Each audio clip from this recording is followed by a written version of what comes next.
Tere lapsed! Eelmisel tunnil me õppisime teiega, kuidas nulliga lõppevaid arve korrutada ja jagada. Aga täna lähme edasi oma uue teemaga. Mis on selleks teemaks? Kohe vaatame antud videost.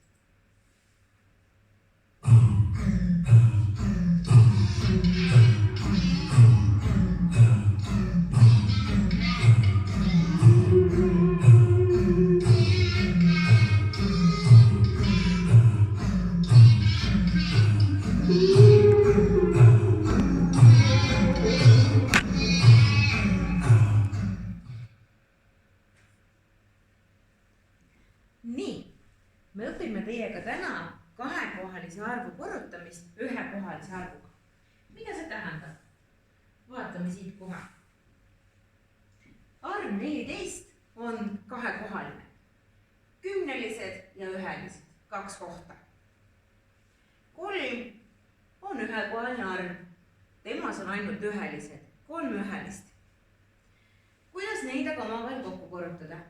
Me oleme õppinud korrutustabelit ehk ühekohaliste arvude korrutamist ja õppisime viimati seda, kuidas nulliga lõppevaid arve korrutada. Näiteks 20 korda 3 või 3 korda 30. Arvus 14, aga pole ühtegi nulli. Kuidas seda tehet lahendada? Vaatame kohe.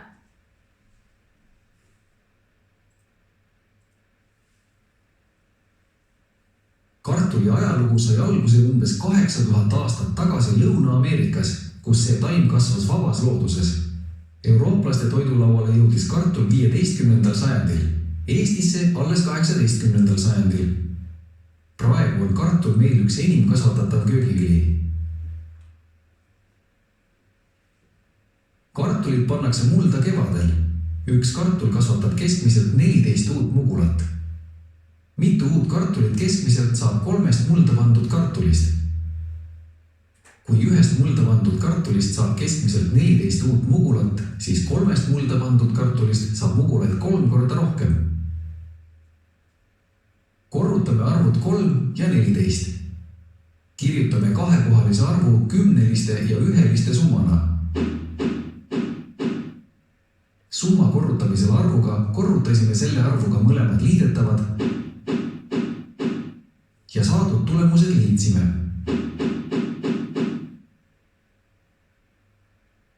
Seega 3 mulda pandud kartulist saab keskmiselt 42 uut kartulit.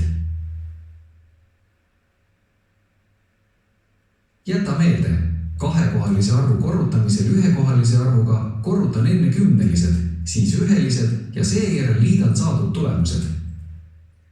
Nii, ole hea, palun võtta lahti oma vidik. Kirjuta pealkirjaks kahekohalise arvu korrutamine ühekohalise arvuga ja kirjutame selle reegli oma vihikusse. Nii, pealkiri on siis kahekohalise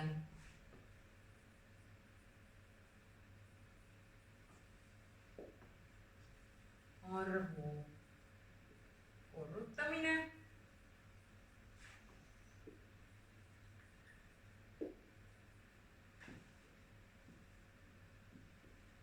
ja reegliks kahekohalise arvu korrutamisel ühekohalise arvuga korrutan enne kümnelised, siis ühelised ja seejärel liidan saadud tulemused.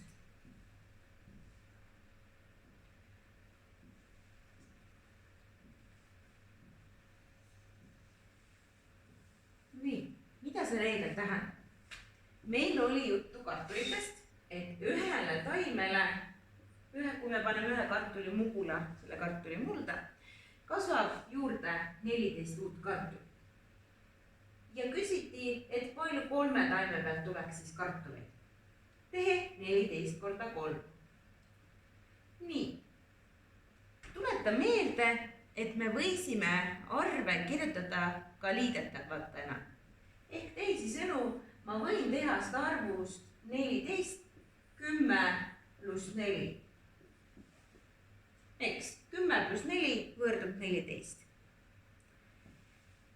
ja mingi aeg tagasi me õppisime teiega sellist reeglit nagu summa korrutamine. Nüüd on hea aeg see uuesti meelde tuletada. Summa korrutamisel kehtis selline reegel. Kirjutan teguri. Sulgudes on see summa, selle ma sain siit.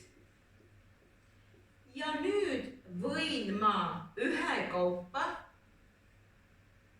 selle 3-ga mõlemad arvud läbi korrutada ja lõpuks kokku liita. Ehk 3 korda 10 pluss 3 korda 4. Nii, palju on 3 korda 10? 30 pluss 12. Ja saamegi vastuseks 42 kartulit. Ehk nii ütleb mulle reegel ka. Kõigepealt korrutan kümnelised, siis ühelised ja liidan kokku ja saan vastuse. Ehk kui me ei hakka seda niiviisi pikalt tegema, siis kui sa mõtled selle peale, siis tegelikult on siin tehtud selline tehe. Kui sa teed seda peast. Mõttes on mõeldud, et 14 on üks kümneline. Tean, et 3 korda 10 on 30 ja siis on kokku korrutatud ühelised. Ehk kõigepealt number 1 on kümnelised, number 2 on ühelised. Ja 4 korda 3 on 12 ja saadakse 42. Kui mul oleks siin arv näiteks 23 korda 3, siis jälle mõtlen nii. 23 on 2 kümnelist, korrutan kõigepealt 20 korda 3, 20 korda 3 ja liidan juurde seejärel 3 korda 3 ehk üheliste korrutamise. Ja saan 60 pluss 9. Nii. Ma loodan, et sul tuli see meelde ja oli ka aru saada. Kohe vaatame ka oma video lõpuni.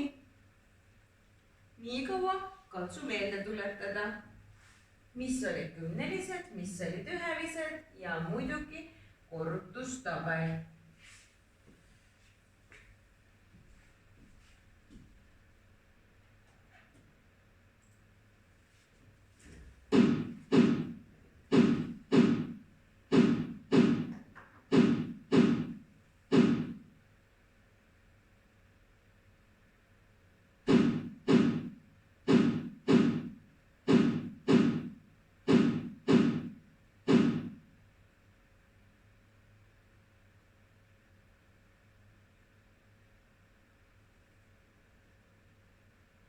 Nii.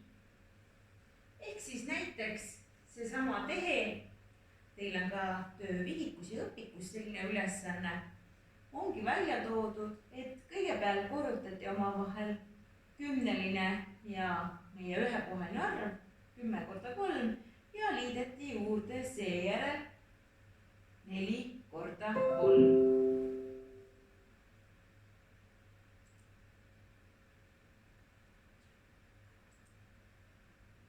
Teisisõnu 10 korda 3 pluss 4 korda 3. Nii, proovime seda teha. Kui meil on 15 korda 4, siis 15 on üks kümneline. Ehk korrutan kõigepealt 4 selle kümnelisega. 10 korda 4 on palju. 40. Siis nüüd korrutan selle ühelise.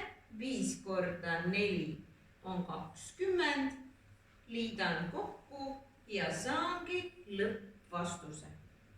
Sellised ülesanded on teil ka töövihikus. Ole hea, palun asu nüüd töövihiku juurde lahendama